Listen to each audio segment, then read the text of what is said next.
In today's show, we're going to go back and look at everything that's happened throughout NBA free agency. Michael Bolton. Thanks, Josh. It's Michael Bolton here, and it's time for another episode of the Locked On Fantasy Basketball Podcast. Let's get to it. Let's get to it, indeed. You are Locked On Fantasy Basketball, your daily fantasy basketball podcast, part of the Locked On Podcast Network.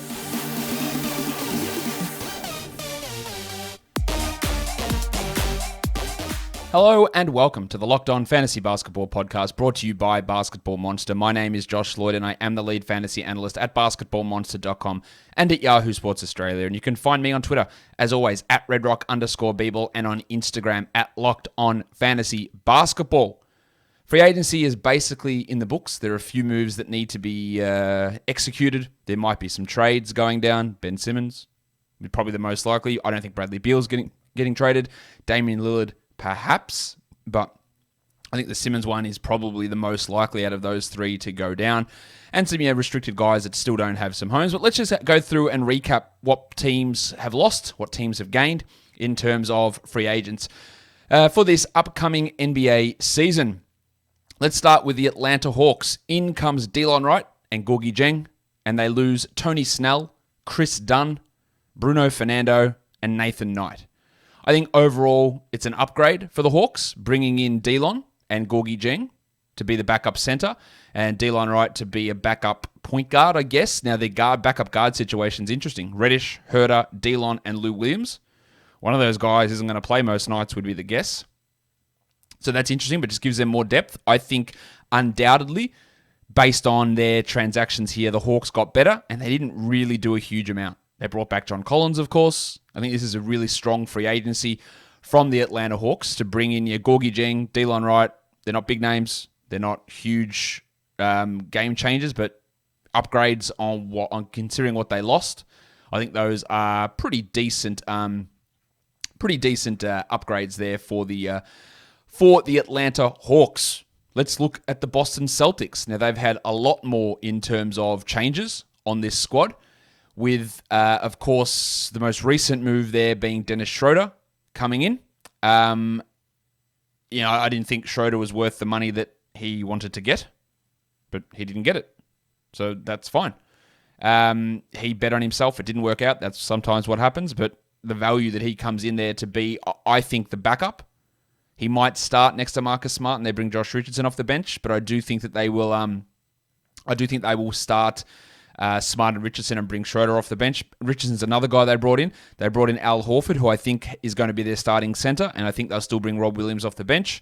They brought in Enes Kanter to be a third-string center. Won't necessarily play every night. Chris Dunn and Bruno Fernando. So, some impactful rotation guys there in Schroeder, Richardson, and Horford. Is it making them better from where they were last year? I would say probably in the overall scheme of things, yes. They lose Kemba Walker. They lose Evan Fournier, who they only really had at the end of the year, and he didn't produce huge amounts there. Tristan Thompson, Luke Cornett, Tremont Waters, Shemi Ojeleye, Taco Fall. They're all gone in Boston. So you're getting Horford, Schroeder, Richardson, basically replacing Walker, Fournier, and Thompson. I do think that it is a net win for Boston, and they get marginally stronger.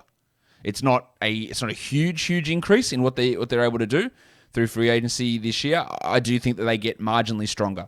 Again, they only had Fournier for a little bit. Kemba was injured a lot and limited quite a bit. I do think that overall is an upgrade for Boston. This is when, and we're going to talk about this later, but when people really hype up the Bulls. I saw someone doing an NBA power rank and had Bulls at 10 in the overall NBA, and there's a chance they're not even the 10th best team in the East, to be honest. Because, again, teams like Atlanta, I think, got better. Boston got better in this offseason. Chicago definitely got better, but did they get better enough to be a top 4 seed, top 5 seed in the East? I don't think so, but that's getting off track. Let's go to the Brooklyn Nets. They bring in Patty Mills. They bring in James Johnson.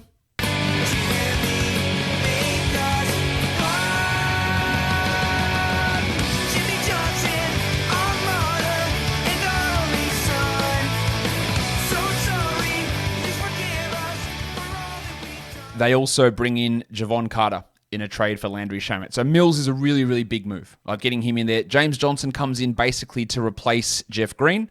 and Javon Carter in that Landry Shamet deal. So they did get some... Patty Mills, one of the most underrated off-season signings. But it's not as though they didn't lose a bunch, because they did. Jeff Green is gone. He was a key piece in what they did. My name is Jeff. You hope James Johnson can replace that. Not necessarily that he does. Spencer Dinwiddie, who they didn't have last season, he is gone. Landry Shamet, Tyler Johnson, Timothé Luwawu-Cabarrot, Chris Chiozza, and Mike James. So those last three, not really that important. Johnson, not really that important. And you're replacing your Johnson, Luwawu-Cabarrot, James, Chiozza minutes with Patty Mills. So that's a big upgrade. Yeah, Shamet for Carter, it's defense for offense. The Dinwiddie one hurts, but it was always going to be impossible to retain him given the situation with his contract and his role on the team.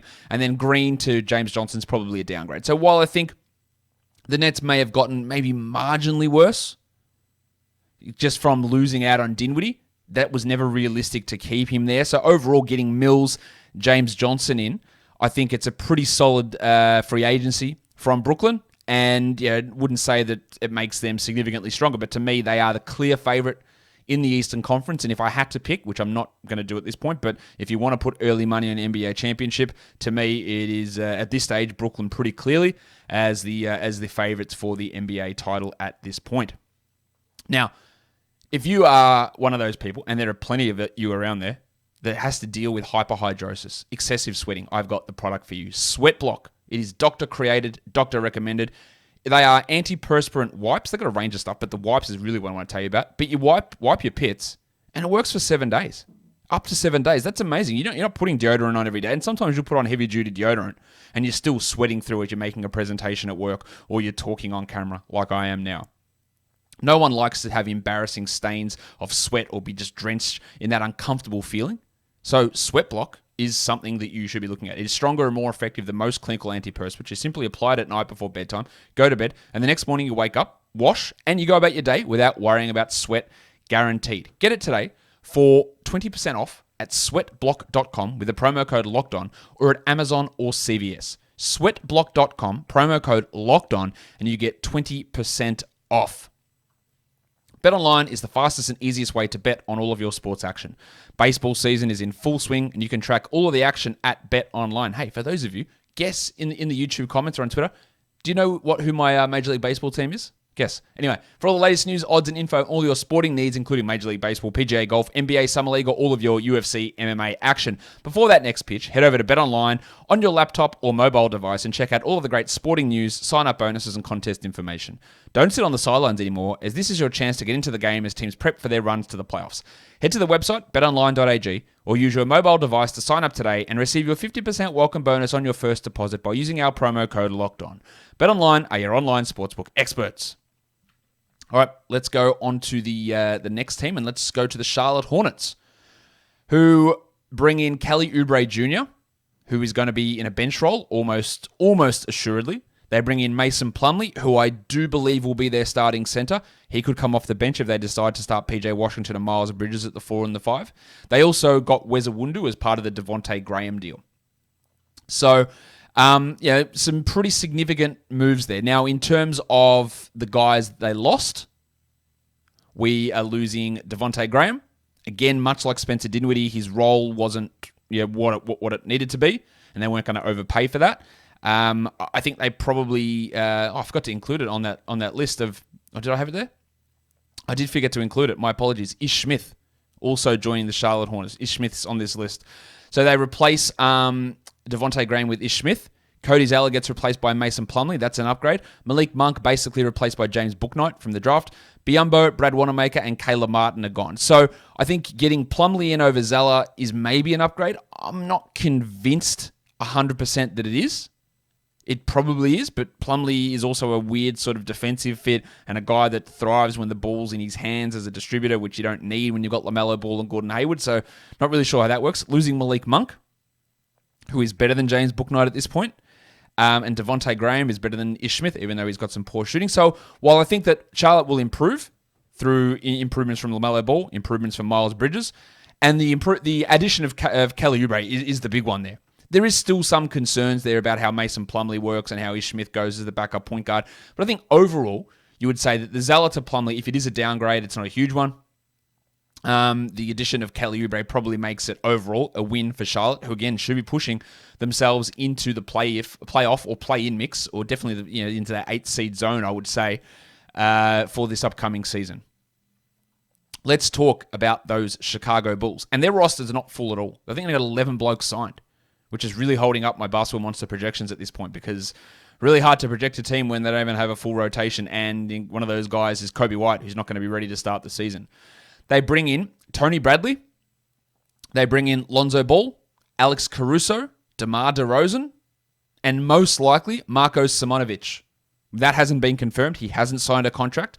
He's playing with their summer league team at the moment, but we assume that he will join the team. There's another one of those guys for the Celtics, Yamada, who could be joining the team. I don't know yet. So getting Lonzo in, getting DeRozan in, getting Caruso in, that's a big deal. But it's not like they didn't lose any players, because they did. They lose Thad Young, Al-Farouq Aminu, Thomas Satoransky, Garrett Temple, Daniel Tice. 4 of those 5 were rotation guys last year. Denzel the Hammer Valentine, Chris Felicio, Ryan Archigiacono, Adam Makoka are all gone. Valentine could return very, very easily. And the big question mark is Lowry Markkanen, who's still out there with a restricted free agency offer sheet, qualifying offer. Maybe he's back to be the backup power forward, but that's still up in the air. The Bulls undoubtedly got better by getting Lonzo Ball, Alex Caruso, and DeMar DeRozan. Losing Thad Young hurts. Losing Satoransky, I think, and Temple, who are really solid ball-handling guards who with defensive ability. But again, Caruso and Lonzo Ball probably limit that. I don't really know how DeRozan fits. Tice was really good for them, but he's not a long-term solution. And then the Markkanen question, who in a large role probably hurts a team more than he helps them. So I think it's fair to say, or easy to say, the Bulls got better in the offseason. Does it elevate them to a top 4 Eastern Conference seed? No. Top 6? Probably not. Really? Milwaukee, Brooklyn, Philadelphia, Boston, Atlanta, the Knicks, the Pacers. You could make an argument that they're better than the Pacers, but are they? Probably. But I'm still not convinced. But they did get better. I think that's undeniable. Let's look at the Cleveland Cavaliers. Not much happening there. Ravishing Rick Rubio joins. They lose the artist formerly known as Taurean Prince.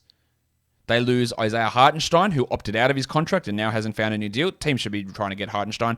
And Matty Dellavedova has returned to Australia to play in the NBL. Rubio over Prince is an upgrade. They had absolutely no backup point guard last year. They really don't have a backup 2 or 3 at the moment, unless you're including Cedi Osman or Cedi Osman, the discman, in that zone. But Rubio for Prince is an upgrade. Dellavedova really struggled last year. Hartenstein, I think, is really solid, but of course, bringing in Evan Mobley means that you don't really need Isaiah Hartenstein there. But I'd like to see him get a deal somewhere else. But overall, I think that he's an upgrade, and then you're hoping for internal improvement there for Cleveland. For Dallas, they bring in Reggie Bullock, they bring in Sterling Brown, and they bring in the C-parter, Moses Brown. I'm not convinced Brown is going to even play every night on this squad. Bullock is an interesting situation for them. Now, they lose JJ Redick. They lose Josh Richardson. Redick was sort of in and out of the rotation there, but they lose Richardson. So, Bullock and Brown are basically replacing Richardson. Is that an upgrade? It is in terms of shooting, for sure. So, did Dallas get better? Maybe marginally so. They probably got marginally better just by getting more shooting around Luka Doncic, but it's not huge.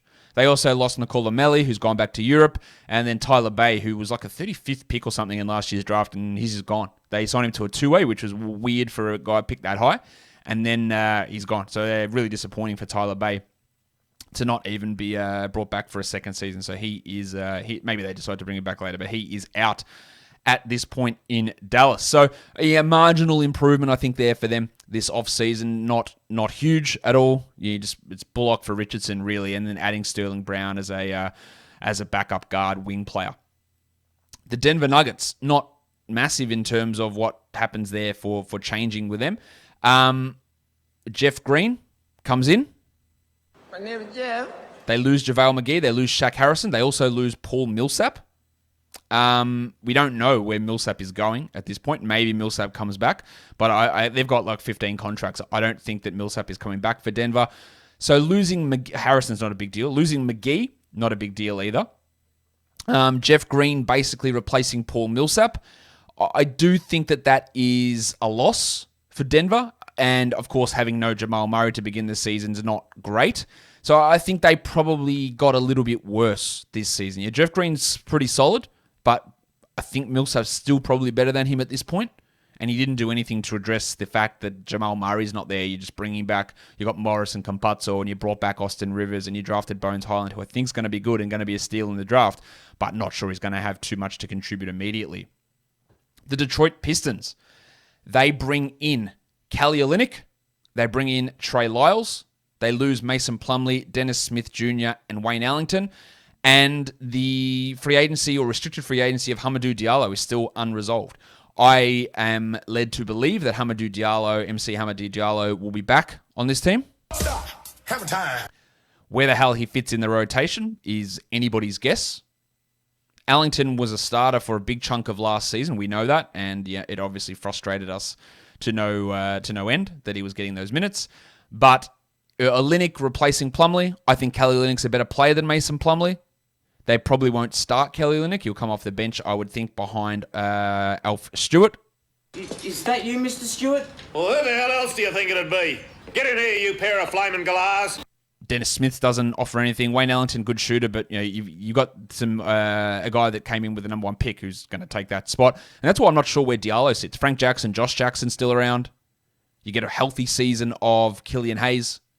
So where does Diallo actually fit in that rotation? Because it means Josh Jackson, Frank Jackson, Diallo, they all can't play every night. One of those guys is going to miss out. I don't know who it's going to be, and it's going to be interesting to see. But one of those guys, or maybe two of those guys, are going to miss out on a nightly basis. They also brought back Corey Joseph, don't forget that. Awesome. And Scooter Magruder for some reason. Built Bar is the best tasting protein bar ever. You might have seen this across social media today, but Built Bar paid for the scholarships to, I think, 36 walk-ons at BYU. Awesome stuff. But not only that, they have delicious flavors. Coconut, raspberry, salted caramel, strawberry, orange. Their protein bars taste amazing. But not just are they the best tasting protein bars ever, they're healthy as well. 17 to 18 grams of protein, calories ranging from 130 to 180 per bar, just 4 to 5 grams of sugar, and only 4 to 5 grams of net carbs. Order today and you can get the grasshopper cookie or raspberry flavor or whatever flavor you like straight to your home. Built Bar is the official protein bar of the US track and field team as well. So go to Built.com, use the promo code LOCKED15, and you'll get 15% off your order. The promo code is LOCKED15, LOCKED15, for 15% off at Built.com. All right, let's go to the next team we're going to look at here, and that is the Golden State Warriors. They bring in Otto Porter Jr., Nemanja Bjelica.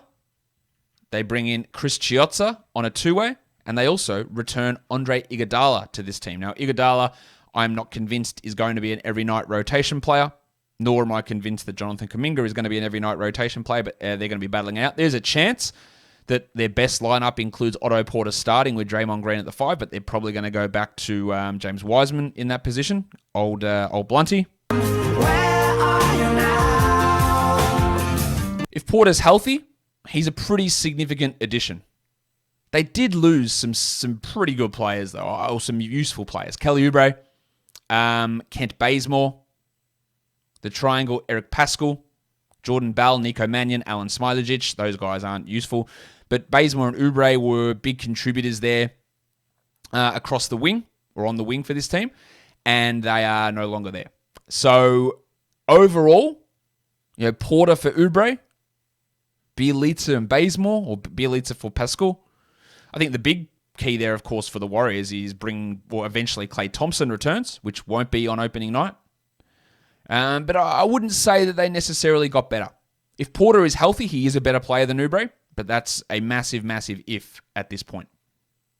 The Houston Rockets. The only real free agency move that they've done is brought in Vanilla Tice. I don't 100% understand the move. I know Tice is a really good defender, can be a good culture setter, but you drafted two centers, Alperen Şengün, Usman Garuba. Jayshawn Tate played most of his minutes at the 4 last year. Are they going to start Tyson Wood? And then Garuba doesn't play, Şengün off the bench.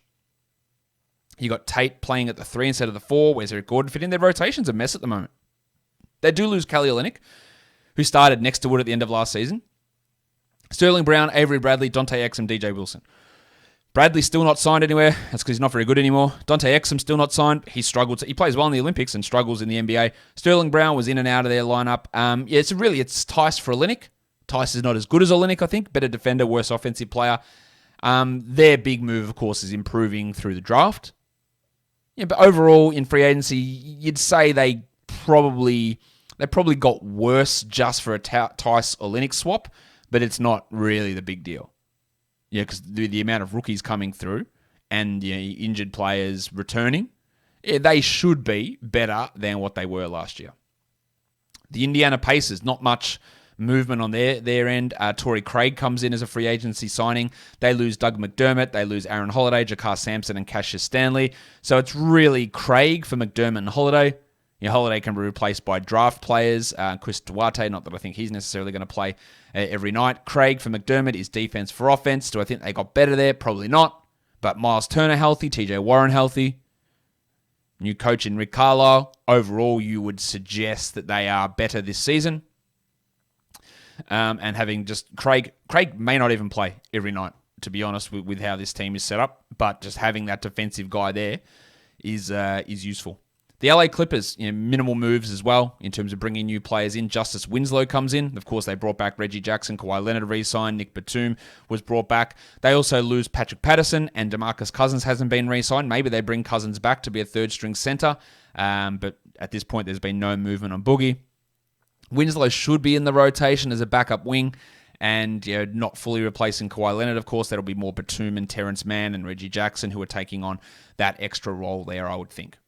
Let's go to the other LA team, and there is obviously a lot that happened here. They bring in Trevor Ariza, Russell Westbrook, Carmelo Anthony, the Duke Wayne Ellington, Malik Monk, Kendrick Nunn, Dwight Howard, and Kent Bazemore. That's a lot. You're getting guys like Ellington, Monk especially on a minimum deal, Nunn on a pretty cheap contract. Dwight Howard, for his role, is probably better than Andre Drummond as a backup center. Might even be third-string center if they finally decide to start Anthony Davis. Yeah, you would say... I didn't think the Lakers last year were constructed particularly well. I would say that they improved. Does it make them the favorites in the NBA? No. Can they be the favorites in the Western Conference? I haven't quite worked that out. Because no Kawhi means that they're probably better than the Clippers. Is Phoenix going to be returning as the favorites? Maybe. I don't know. Denver with no Jamal Murray? Maybe not. Probably not. I would have to say that they probably are the favorites. But I still don't love the fit of Westbrook, LeBron, and Anthony Davis. The rotation, one of these guys, Melo, Ellington, Monk, Nunn, Bazemore, one or two of those players isn't going to play every night. They just can't without. They got 12 guys who played like 20 minutes a night last year, and that will not happen this year. Yes, there'll be injuries, but if we're talking about a healthy squad, two of those guys won't play every night. They lose Kyle Kuzma. He was okay as a bench player. He's not particularly good. Dennis Schroeder, their starting point guard. As much as I think the Westbrook fit is iffy, he's a massive upgrade over Schroeder. Montrezl Harrell was out of the rotation in the playoffs. Andre Drummond was out of the rotation in the playoffs. I think losing Kentavious Caldwell-Pope and Alex Caruso is actually pretty big. I think that's actually a pretty big deal. Because their defensive guard play, Nunn, Monk, Ellington, Westbrook, is actually horrendous. Whereas Caldwell-Pope and Caruso, really good defenders. The loss of Markieff Morris, Wes Matthews, Ben McLemore, Jared Dudley, Alfonso McKinney. Now, I think Matthews, they can still possibly bring him back, but is there enough playing time there?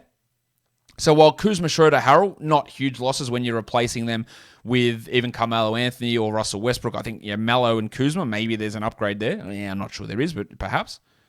But the loss of KCP and Caruso is tough to overcome, and I don't think that Nunn, Monk, Ellington, that's some shooting, but defensively, you could be in real trouble there. And I think that's why I'm less interested in saying that the Lakers are the guaranteed favorites. To me, they're not. They should be one of the best 2-3 teams in the West, would be my guess at this point. But there are still a lot of problems with that roster, in my opinion. Let's look at the Memphis Grizzlies and what they decided to do. They bring in Steven Adams. They bring in Eric Bledsoe. And I honestly have no idea if Eric Bledsoe is going to play on this team. At this point, I don't think that he is, but as every day passes, it's getting more likely that he's going to be on the roster. But even then, I'm not sure where there's a rotation spot. Or they need to cut guaranteed deals to keep him on the team. And they also bring in Sam Merrill, who's not going to play. They lose Jonas Valanciunas, and they lose Grayson Allen. Jonas Valanciunas. Adams for Valanciunas is a downgrade. Allen for Merrill is a downgrade, but losing Allen means that you play Bain and you play Melton more. And if Bledsoe does stick around and he's in a backup role, then Bledsoe over Allen's a big upgrade as well. This is a tough one to judge. Taking the Grayson Allen threat away from Taylor Jenkins is a positive. The downgrade from Adams to Valanciunas is a negative, but if that means that we get more Jaren Jackson at center, more Xavier Tillman minutes there, they've got guys that can replace it. So overall, what they do with Bledsoe is going to be key. Is it addition by subtraction by losing Grayson Allen? Probably. I would say the Grizzlies probably stayed about neutral. Maybe they got a little bit worse, but they could get better through subtraction. And you have to see what happens still with Eric Bledsoe. The Miami Heat. I do think that the Miami Heat got better. Kyle Lowry, PJ Tucker, Markieff Morris. Right. Lowry is an upgrade over Kendrick Nunn. A significant upgrade over Kendrick Nunn. And they brought back Victor Oladipo, but he's not going to play. Even if he does play, is Victor Oladipo at this point even better than Max Strus? I know that feels like an outrageous statement, and he probably is if he was healthy, but he's not healthy, and I don't think he's ever going to be healthy. So, yeah, that's not something I factor in. But they lose Dragic, Achua, Nunn, Iguodala, Bjelica. Lowry, Tucker, Morris. I think overall it's an upgrade. Lowry over Dragic is an upgrade. Lowry over Dragic and Nunn is probably still an upgrade. Tucker over Achua, Iguodala, Bjelica is an upgrade. And then Morris in that mix too. So I do think Miami ended up getting better. They did lose 3 solid rotation players in Dragic, Nunn, and Iguodala. And they brought in 3 solid rotation players in Lowry, Tucker, and Morris. And that you're hoping for a step up from a guy like Max Strus that I just mentioned, or even KZ Okpala, or an Omer Yurtseven to maybe take that backup spot away from Dwayne Dedmon as a backup center. The Milwaukee Bucks. In comes George Hill, Grayson Allen, Shemi Ojeleye, and Rocket Rodney Hood. I am not sure that Hood even plays every night. I've been really impressed with Jordan Nwora. Allen should be able to get some backup minutes there that replaces Bryn Forbes' role, which is fine. He's not going to get overplayed, hopefully. George Hill probably comes into that rotation there to replaces what was happening earlier on with DJ Augustin in that position. They lose PJ Tucker. They lose Jeff Teague, which is actually great.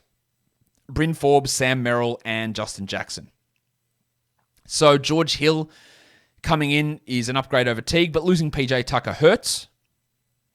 They have, maybe they can bring in Paul Millsap to fill that role, which I think could be an interesting move. And Grayson Allen is an upgrade over Forbes and Merrill, but overall they probably get marginally worse by losing PJ. PJ had his struggles in the playoffs, and he's an offensive 0, and they bring back Bobby Portis, and I think their team's going to be fine in the regular season, but maybe Tucker in the playoffs, maybe that's a bit of a loss that is tough. We'll see. I think they got marginally worse. Not massively, but marginally. Maybe losing Jeff Teague is addition by subtraction as well. The Minnesota Timberwolves. The artist formerly known as Taurean Prince comes in. Nathan Knight comes in. Prince has a chance, I guess, to start at the 4. I think they'd still rather start Jaden McDaniels there, but Prince isn't very good, so hopefully they don't start him there.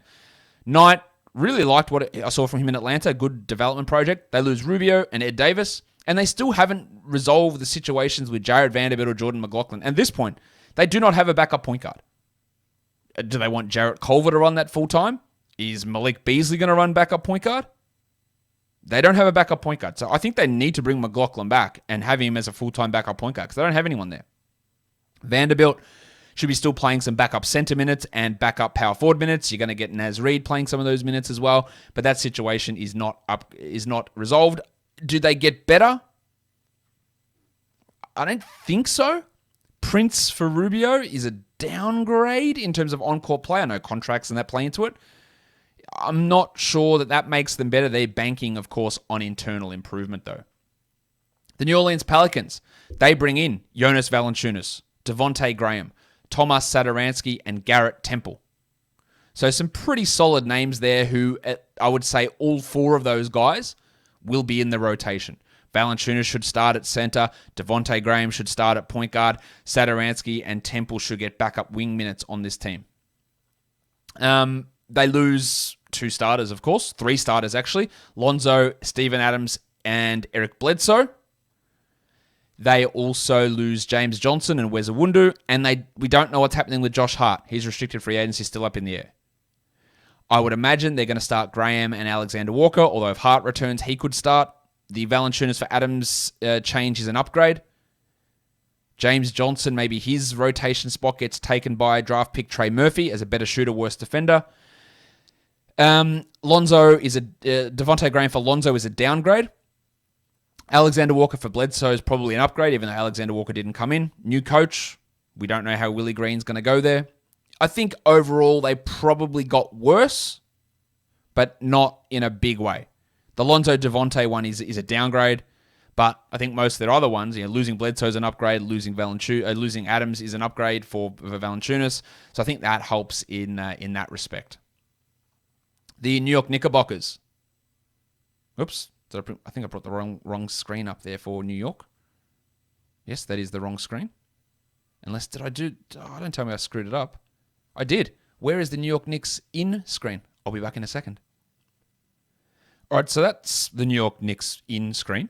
Kemba Walker, Evan Fournier, and the Shart, Dwayne Bacon. I don't know why they signed him. They don't even have a roster spot for him, so that's an intriguing move.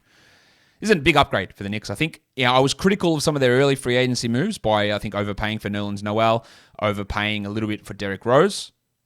But they bring in Walker and Fournier, who should be their starting 1 or 2, and bringing in Kemba Walker at that price to replace Elfrid Payton is a huge win. Sure, it's going to keep Emmanuel Quickley in a much smaller role this year. Derrick Rose will be pushed back into a role that suits him better.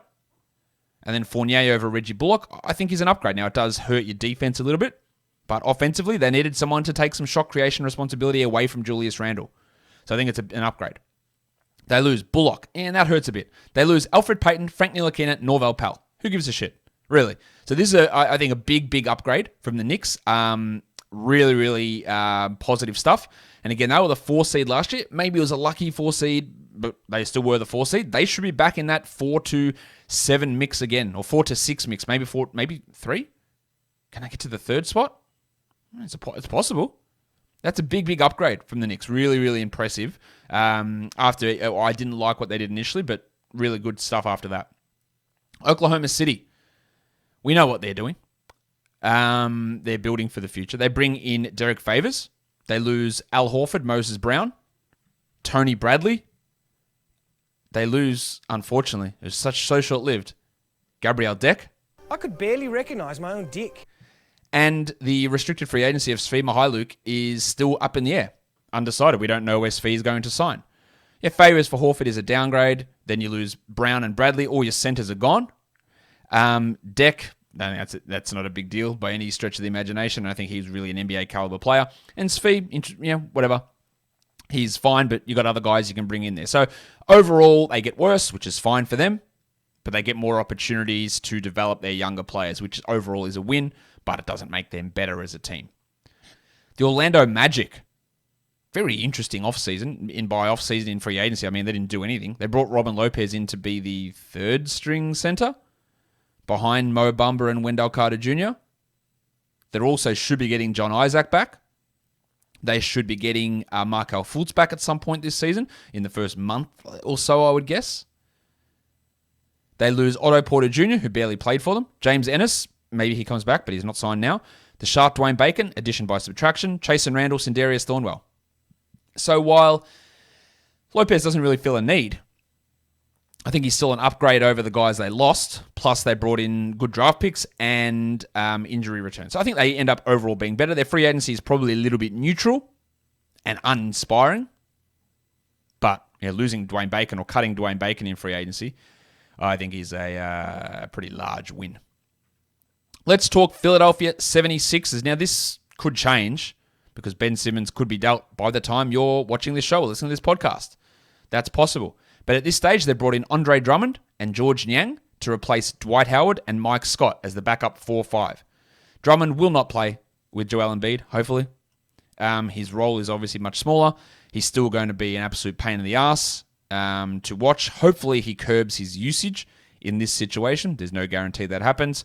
They also lose George Hill, who didn't really contribute for them much last year, and I would imagine they just expect Tyrese Maxey to move into that spot. Overall, it's a relatively neutral off-season so far for Philadelphia. I don't think they got worse. I don't think they got better. But the Simmons cloud still hangs over in terms of what they're going to do. The Phoenix Suns. In comes JaVale McGee, Landry Shamet, and Lord Alfred Payton. Now, Payton comes in as the third string point guard. Hopefully, he can't do too much damage there. JaVale McGee comes in to be the backup center ahead of Frank Kaminsky, and with Dario Saric out for the year, I think that's a win. Shamet for Carter is offense for defense, and he can take some of those minutes that, say, Etuan Moore, Langston Galloway were playing last year. So I think overall, it's solid enough. They lose Carter, Torrey Craig, Etuan Moore, Langston Galloway. The only one that's really important there is Torrey Craig. They'd be hoping that Abdul Nadir can step into that role more full-time. And Craig wasn't with them all season, but he had some key moments in the playoffs. I guess that's somewhat of a worry. I would say the big thing was bringing back Cameron Payne and Chris Paul, and they did that. Overall, they maybe get marginally worse just by losing Torrey Craig, but the upgrade from Kaminsky to McGee at that backup center spot, I think, is important. Overall, they're pretty neutral in terms of value. The Portland Trailblazers, we know Damian Lillard, the report is he wants to see what they do in free agency. Can they be a title contender? And their moves would tell me they have no intention of getting better at all, or no one wants to come there. They bring in Cody Zeller, Tony Snell, and Ben McLemore. Backup center Cody Zeller, Tony Snell, and Ben McLemore to be backup wings. They lose Carmelo Anthony, Enes Kanter, Harry Giles III, Rondae Hollis-Jefferson as well, not on this team anymore. Maybe he returns. That is one of the wettest farts of an offseason I think that you will see. Zeller for Kanter is probably an upgrade, at least defensively it is, and their bench defense was horrendous. McLemore doesn't really help that. Snell helps that a little bit, and Snell provides some of the best shooting in the league based on his numbers last season, of course. Tony Snell hasn't missed a free throw in over 2 seasons, by the way. Doesn't take any, but hasn't missed one. He takes something like 30 a year, 40 a year, but hasn't missed some. Hasn't missed any. And McLemore's a solid enough guard there. So overall, while it's not great, it's not, mind-blowing, and it's going to make them a title contender, because it doesn't at all. I don't think it even makes them in the best 4 teams in the West. It might not even make them in the best 8 teams in the West. But it does have a slight improvement by giving some value to defense on that bench, which they didn't have before. We'll see what happens with Chauncey Billups as a first-time coach, what he can get them to do. The Sacramento Kings, they have like 6 centers on their roster now, so I'm not 100% sure what they're doing. They lose 1 center in Hassan Whiteside. The world. So that's obviously a win, but they bring in Tristan Thompson and Alex Len, along with signing Nimius Keita to a 2-way and bringing back Rashawn Holmes and having Marvin Bagley and having Chemezi Metu. So while Thompson is better than Whiteside, why do we need both Thompson and Len? I have no idea. Losing Delon Wright, I think, is huge. Yes, they did bring in Davion Mitchell to be the 3rd point guard on this team. But overall, just based on free agency, I think they get worse. The best player in that group is Delon Wright, and they lost him. And the Tristan Thompson-Alex Len combo is very much doubling up. And I don't really understand the point of it. The San Antonio Spurs. Thad Young is a good acquisition for them. They also bring in the Chief, the original one of these.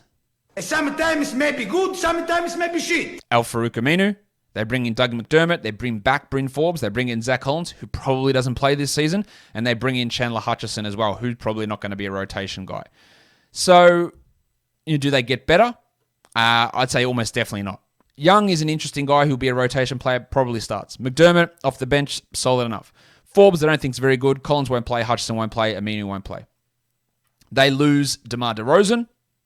They lose Rudy Gay. They lose Gorgie Jeng. They lose Patty Mills. Trey Lyles, Keita Bates Diop as well. Now, as much as I don't love the DeRozan fit in San Antonio, he's much better than any of those players they brought in. Well, maybe he's not better than Thad Young, but that's a discussion for another day. But what it does help them do is give more responsibility to the offensive players. So again, maybe it's addition by subtraction. Their record will probably be worse, but it helps to bring some of these other guys on. Again, moving Rudy Gay on helps guys like Keldon Johnson. Gorgie Jeng, fine. Yeah, he was really solid as a backup center, but Drew Eubanks can fill that role. Losing Patty Mills hurts. But again, it just helps some of these younger guys, Lonnie Walker, Josh Primo, to get some more experience there. So I think overall they got worse, but it is moving in the right direction for San Antonio, which is, I think, what you want to do. The Toronto Raptors, they bring in the Iron Shoulder, Goran Dragic. They bring in Precious Achua, and they bring back, for God knows what reason. Mr. White Pride, Sam Decker. Yeah, they got worse. I think that's without doubt. And I've just... Yeah, they got worse. Dragic looks like he will be staying in Toronto. Achua probably is going to be their backup center, sharing some of that time with Chris Boucher, the wiki. They lose Kyle Lowry, DeAndre Bembry, Stanley Johnson, Jalen Harris, Aaron Baines, Rocket Rodney Hood, Paul Watson. So, yeah, Bembry, Johnson, they were playing on the wings, okay minutes. Yeah, that's nothing exciting there. Scotty Barnes, as a rookie, will take those minutes. Jalen Harris suspended from the league. I thought he showed some flashes, but he's gone. Aaron Baines struggled. Rodney Hood struggled. Paul Watson struggled. But it's really losing Lowry and replacing with Dragic, which makes them worse marginally. Yeah, Malachi Flynn can step into a larger role. So overall, I think they do get marginally worse, but it's not outrageously worse. Dragic, Achua is solid replacements. I think anyway. The Utah Jazz, they bring in Hassan Whiteside. They bring in Rudy Gay. They bring in Eric Pascal. They lose Derek Favors, and I have unforgivably spelt Derek Favors the Australian way of spelling it. That's not how it's spelled. Apologies for that. Ihsan Ilyasova and Matt Thomas. Whiteside for Favors. I think Favors is slightly better, but I don't mind that move. Rudy Gay, huge upgrade. Eric Pascal, pretty solid upgrade. I think the Jazz got significantly better in this offseason. And they were the number one team in the NBA last offseason. I think they get significantly better from those moves. And the last team we're going to look at here is the Washington Wizards. And they've got a shit ton to look at here in terms of the moves that they made. Montrezl Harrell, the table, he is in. Kyle Kuzma, Spencer Dinwiddie, Kentavious Caldwell-Pope, Aaron Holiday. And they're in a situation where the minutes are all over the place. They've got 3 rotation centers, Tom Bryant, Montrezl Harrell, Daniel Gafford. One of those guys is probably not going to play every night. Kuzma, there's Bertans, there's Avdia, there's Hachimura. Where does he play? Does KCP start? He probably should. Dinwiddie replaces Westbrook. Holiday might not even be a rotation player at this point. Maybe he's the backup point guard. Maybe he isn't. They lose Westbrook, Smith, Robin Lopez, Alex Len, Garrison Matthews, Chandler Hutchison, and Isaac Bonga. Now, Bonga actually was signed with Toronto as well. So, while losing Westbrook is big, getting in Harrell, KCP, go back to that list, Harrell, KCP, Kuzma, Dinwiddie, Holiday, I think overall the Wizards get better. They get way more depth. I think that they can be a better team than they were last year by having a team that's better balanced around Bradley Beal without having to force gigantic minutes into players who don't need them, like Rui Hachimura, although they're still probably giving him a lot of minutes. There's many other options there. I think they end up being probably better this year than they were last year, even though they did lose Russell Westbrook. What do you think about teams that got better, got worse? Let me know in the comments below. If you are listening on audio, tweet it at me, redrock_bball. Guys, follow this podcast, Apple Podcasts, Google Podcasts, Stitcher, Spotify, and on the Odyssey app while on YouTube. Give it a thumbs up. Ring the notification bell. Leave your comments down below. Guys, we are done here. Thank you so much for listening, everyone. See ya.